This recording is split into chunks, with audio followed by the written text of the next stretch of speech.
नमस्कार माय to family. तर म्हाडाची 4186 घरांची भव्य सोडत जी आहे ती जाहीर झालेली आहे आणि त्याच्यासाठी आपल्याला नोंदणी करायची आहे। तर नोंदणी प्रक्रिया सुरू करण्यापूर्वी तुम्हाला काही कागदपत्रांची आवश्यकता असते। तर नोंदणी करण्यासाठी कोणकोणते कागदपत्र लागणार आहेत ते आपण पाहूया। तर सर्वात पहिला कागदपत्र म्हणजे डॉक्युमेंटमध्ये येणार आहे मोबाईल नंबर। तर तुमचा मोबाईल नंबर हा तुमच्या आधार कार्डशी लिंक असणारा पाहिजे। पडताळणी प्रक्रियेसाठी मोबाईल नंबरवर एक OTP पाठवला जातो, त्यामुळे मोबाईल नंबर आधार कार्डशी लिंक करणे आवश्यक आहे। पुढील सर्व संपर्क तुमच्या मोबाईलवर टेक्स्ट मेसेजच्या स्वरूपात पाठवले जातात, त्यामुळे तुमचा मोबाईल नंबर तुमच्या आधार कार्डशी लिंक करणे अनिवार्य आहे। त्यानंतर ईमेल ID द्यायचा आहे तुम्हाला। तर जो ईमेल ID तुम्ही द्याल म्हणजे पडताळणी प्रक्रियेसाठी तुमच्या प्रविष्ट केलेल्या ईमेल ID वरच आणखी एक OTP पाठवला जातो। पुढील सर्व संपर्क तुमच्या ईमेल ID वर देखील पाठवले जातात, त्याच्यामुळे तुमचा ईमेल ID सुद्धा तुम्हाला द्यायचा आहे। मोबाईल नंबर, ईमेल ID, त्याच्यानंतर आहे आधार कार्ड। आधार कार्ड तुमच्या आधार क्रमांकाची पडताळणी केल्यानंतर तुमच्या आधार कार्डची प्रत डिजिलॉकरमधून वॉलेटमधून आपोआप मिळते। पॅन कार्ड तुमच्या आधार क्रमांकाची पडताळणी केल्यानंतर तुमच्या पॅन कार्डची प्रत डिजिलॉकर वॉलेटमधून आपोआप मिळते। प्रथम तुमचे पॅन कार्ड डिजिलॉकर वॉलेटशी लिंक केलेले आहे याची खात्री तुम्हाला करायची आहे। त्यानंतर जर अर्जदार हा विवाहित असेल तर जोडीदाराचे सुद्धा आधार कार्ड लागणार आहे। तुमच्या आधार क्रमांकाची पडताळणी केल्यानंतर तुमच्या आधार कार्डची प्रतसुद्धा जी आहे डिजिलॉकर वॉलेटमधून आपोआप मिळते। जोडीदाराचा आधार कार्ड झाल्यानंतर जोडीदाराचे पॅन कार्डसुद्धा लागणार आहे। तुमच्या आधार क्रमांकाची पडताळणी केल्यानंतर तुमच्या पॅन कार्डची प्रत डिजिलॉकर वॉलेटमधून आपोआप मिळते। प्रथम तुमचे पॅन कार्ड डिजिलॉकर वॉलेटची लिंक आहे याची खात्री करावी। त्यानंतर अधिवास प्रमाणपत्र म्हणजे डोमासाईल सर्टिफिकेट। अधिवास प्रमाणपत्र 1 जानेवारी 2018 नंतरचे पाहिजे आणि त्याच्यामध्ये ऑनलाईन किंवा LTद्वारे जारी केलेला बारकोड असणे आवश्यक आहे, म्हणजे बारकोड असणारा अधिवास प्रमाणपत्र पाहिजे। तर जेव्हा बारकोड असणारा अधिवास प्रमाणपत्राची अट टाकण्यात आली होती, कारण आधी जो आहे अधिवास प्रमाणपत्र 10 वर्ष जुने 15 वर्ष जुने चालत होते, परंतु 2018 नंतरचं डोमासाईल म्हणजे अधिवास प्रमाणपत्र पाहिजे ही अट जेव्हा टाकण्यात आली होती तर भरपूर जणांना प्रॉब्लेम झाले होते आणि त्याच्यामुळे त्यांच्याकडे अधिवास प्रमाणपत्र नव्हते, जुनेच होते आणि मग त्यांना म्हाडाने संधी दिली होती की तुम्ही टोकन नंबर टाकून तुम्ही अप्लाय करू शकता आणि त्याच्यानंतर जेव्हा तुमचं अधिवास प्रमाणपत्र तयार होऊन येईल तर विजेते झाल्यावर ते अधिवास प्रमाणपत्र तुम्हाला जमा करावे लागेल। परंतु आता टोकन नंबर स्वीकारला जात नाही, त्याच्यामुळे जर तुम्ही आता अप्लाय करताय आणि टोकन नंबर मी देऊ शकतो का, तर नाही, टोकन नंबर चालणार नाही। तर तुम्हाला नवीन अधिवास प्रमाणपत्रच पाहिजे जे की 1 जानेवारी 2018 नंतरचं असेल आणि त्यावर बारकोड असणारा पाहिजे। तर तुम्ही अप्लाय करा जर तुमच्याकडे डोमासाईल सर्टिफिकेट नसेल तर। आता उत्पन्नाचा पुरावा। तर उत्पन्नाच्या पुराव्यासाठी आयकर विवरणपत्र म्हणजे ITR किंवा तहसीलदार दाखला यातून दोन्हीमधून कुठलाही एक उत्पन्नपत्र तुम्हाला सादर करायचं आहे। दोन्हीचे दोन्ही लागत नाही, एक तर तुम्ही ITR द्या नाहीतर मग तुम्ही तहसीलदाराचा दाखला द्या। तर या दोन्हीपैकी कोणतेही एक तुम्हाला द्यायचं आहे।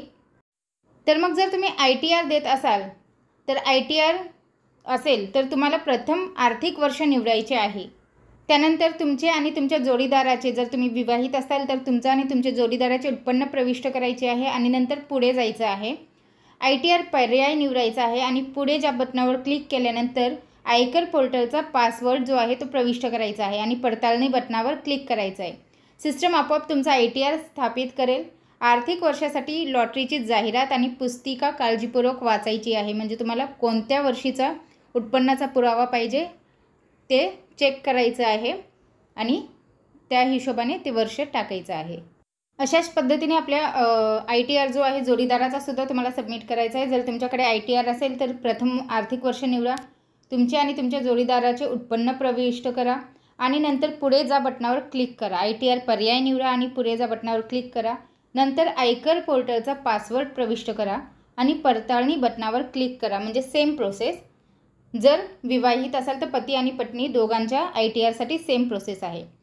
आता इथे जर तुम्ही ITR ऐवजी तहसीलदाराचा उत्पन्नाचा प्रमाणपत्र देत असाल तर स्वतःचे किंवा पती पत्नीचे किंवा दोघांचेही उत्पन्न असणे जर विवाहित अर्जदाराच्या बाबतीत प्रथम आर्थिक वर्ष निवडा आणि तुमचे आणि तुमच्या पती किंवा पत्नी जे कोणी अर्ज करते जोडीदार दोघांचेही विवाहित अर्जदारासाठीच सांगत आहे तर उत्पन्न प्रविष्ट करायचं आहे आणि नंतर पुढे जा बटनावर क्लिक करायचं आहे. उत्पन्न प्रमाणपत्र पर्याय निवडायचा आहे आणि लॉटरी पुस्तिकेत नमूद केलेल्या आर्थिक वर्षासाठी फक्त तहसीलदार किंवा महा ई सेवा केंद्राने जारी केलेले उत्पन्न प्रमाणपत्र अपलोड करायचे आहे आणि त्यावर सुद्धा महा ऑनलाईन महा एटीने जारी केलेला बारकोड असल्याची खात्री करायची आहे. तसेच आर्थिक वर्षासाठी लॉटरीची जाहिरात पाहायची आहे. जे वर्ष दिलेले असेल ते वर्ष सबमिट करायचं आहे तुम्हाला. आता जर तुम्ही जात आरक्षणमधून अर्ज करत असाल तर तुम्हाला त्याच्यासाठी सुद्धा सर्टिफिकेट लागणार आहे. तर जातीच्या पूर्व अटी काय आहे तर तुम्ही फक्त SC ST NT DT VJ श्रेणीमध्ये अर्ज करू शकता.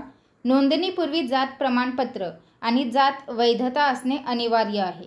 जर तुमच्याकडे जात वैधता नसेल तर नाही असा पर्याय तिथे निवडायचा आहे आणि सिस्टम तुमच्या फ्लॅटचा ताबा घेण्यापूर्वी जात वैधता प्रमाणपत्र प्रदान आणि अपलोड करण्याच्या अटीवर पुढे जाण्याची परवानगी देईल.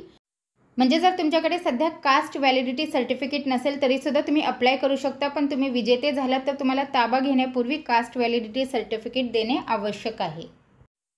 त्यानंतर तुम्ही विशेष श्रेणीमधून तुम्ही जर अर्ज करत असाल तर त्याचे प्रमाणपत्र तुम्हाला लागणार आहे. तर तुम्हाला विशेष श्रेणीमध्ये कलाकार, पत्रकार, स्वातंत्र्य सैनिक किंवा स्वातंत्र्य सैनिकांचे कायदेशीर वारस, माजी सैनिक, माजी सैनिकांचे अवलंबित संरक्षण कुटुंबे, केंद्र सरकार कर्मचारी, राज्य सरकारी कर्मचारी, म्हाडा कर्मचारी, खासदार, आमदार, MLC, शारीरिकदृष्ट्या अपंग आणि PMAY. तर तुम्हाला ज्या कोट्यातून तुम्ही अर्ज करत आहात त्याचे तुम्हाला प्रमाणपत्र द्यावे लागेल. त्यानंतर एखादी जर आपली विधवा अर्जदार अप्लाय करत असेल तर त्यासाठी तुम्हाला कृपया तुमच्या जोडीदाराचे जे मृत्यूपत्र आहे ते तुम्हाला अपलोड करावे लागेल. तर अशा पद्धतीने तुम्हाला मोबाईल नंबर, ईमेल ID, आधार कार्ड, पॅन कार्ड, जोडीदाराचे आधार कार्ड, जोडीदाराचे पॅन कार्ड, अधिवास प्रमाणपत्र, त्यानंतर स्वतःचे ITR, अर्जदाराचे जोडीदार त्याचा ITR, तहसीलदाराचा उत्पन्नाचा दाखला, ITR किंवा तहसीलदाराचा उत्पन्नाचा दाखला या दोन्हीमधून कुठलाही एक पुरावा द्यायचा आहे. तसेच जर तुम्ही एखाद्या जाती आरक्षणामधून अर्ज करत असाल तर तुम्हाला त्यासाठीचं कागदपत्र, विशेष श्रेणीमधून करत असाल तर त्याच्यासाठीचं कागदपत्र आणि विधवा अर्जदारासाठी जोडीदाराचा मृत्यूपत्र द्यायचं आहे. तर ही डॉक्युमेंट्स तुम्हाला लागणार आहेत. तर म्हाडा लॉटरीसाठी जी आवश्यक कागदपत्रे आहेत, जे रिक्वायर्ड डॉक्युमेंट्स आहेत त्याच्याबद्दलची हीच अपडेट मला आपल्यापर्यंत पोहोचवायची होती. व्हिडिओ पाहिल्याबद्दल धन्यवाद. आपल्या सर्वांचे आभार.